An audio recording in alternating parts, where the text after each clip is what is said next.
Bonjour à tous. Alors aujourd'hui, on va voir comment tirer profit de Google Scholar pour la recherche de vos références académiques.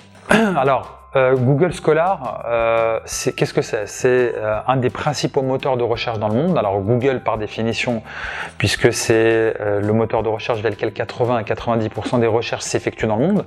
Et Google Scholar, qui est un outil dérivé de Google, est un outil qui référence jusqu'à 380 millions de références académiques.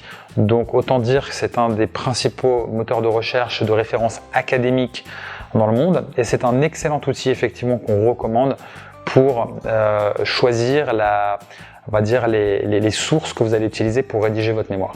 Alors, pourquoi Google Scholar est un excellent outil? Puisque par définition, toutes les sources qui y figurent sont déjà académiques, donc ça sera des articles de recherche, scientifiques et autres.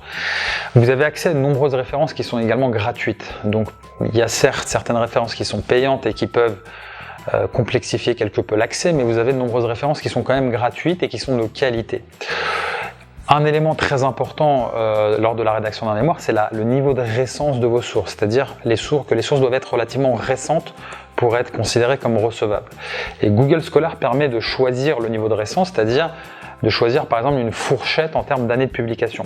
Et vous pouvez par exemple vous focaliser sur des sources qui ont pas plus de 5 ans par exemple. Et c'est un filtre que vous pouvez spécifier au niveau de Google Scholar et qui en augmente encore l'intérêt, puisque les sources obsolètes sont exclues d'office, puisque elles sont un peu contre-productives, puisque si vous vous basez sur des sources qui sont plus d'actualité, vous rédigez un mémoire qui n'a plus de sens, qui n'a plus d'intérêt et qui n'apporte rien, puisqu'il y a une littérature qui est nouvelle et qui remet en question l'ancienne littérature.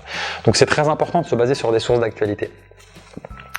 Et Google Scholar est un outil qui est très intuitif, très complet et qui vraiment recense quasiment, enfin peut-être pas quasiment puisqu'on a 80%, donc il y a certes 20% qui ne sont pas référencés, mais fait partie, on va dire, des outils les plus exhaustifs, les plus complets en termes de références académiques. Donc c'est un outil que nous utilisons beaucoup pour les revues littérature, et c'est un outil qu'on vous recommande à utiliser entre guillemets sans modération pour la sélection de vos sources académiques dans le cadre de la rédaction de votre mémoire. Voilà. J'espère que ces quelques conseils vont vous aider à bien utiliser cet outil et également à l'utiliser dans le cadre de la rédaction de votre mémoire. Bon courage pour la rédaction de votre mémoire.